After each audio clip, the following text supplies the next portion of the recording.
အားလုံးပဲမင်္ဂလာပါ Mario Facebook page ကနေကြိုဆိုပါရစေကျွန်တော်ဒီဗီဒီယိုလေးမှာတော့ကျွန်တော်ရဲ့ဆရာသမားတွေဘင်္ဂလားဒေ့ရှ်နိုင်ငံမှာတွားရောက်ပြီးနီးပြဖြစ်တောင်းယူမဲ့သတင်းလေးကိုမျှဝေပေးချင်တာဖြစ်ပါတယ်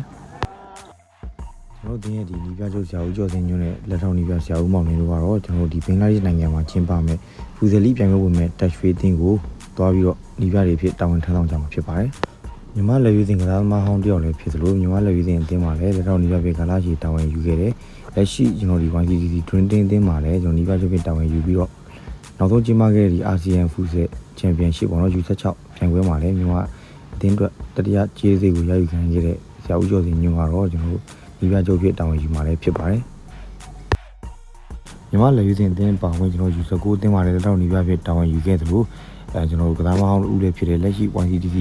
Drinking အသင်းမှာလည်းလက်ထောက်နီးပြဖြစ်တာဝန်ယူထားတဲ့ဆရာဦးမောင်လင်းကလည်းကျွန်တော်တို့ဆရာဦးကျော်စင်ညွန့်နဲ့အတူတူဒီဘင်္ဂလားဒေ့ရှ်ကလပ်အသင်းကိုတွားရောက်တာဝန်ယူခံတယ်မှာလည်းဖြစ်ပါတယ်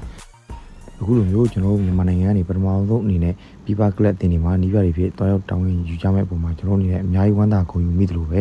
ပြိုင်ပွဲမှာလည်းအောင်မြင်မှုတွေအများကြီးရရှိနိုင်ပါစေလို့ဆုမွန်ကောင်းတောင်းပေးလိုက်ရပါတယ်ခင်ဗျာ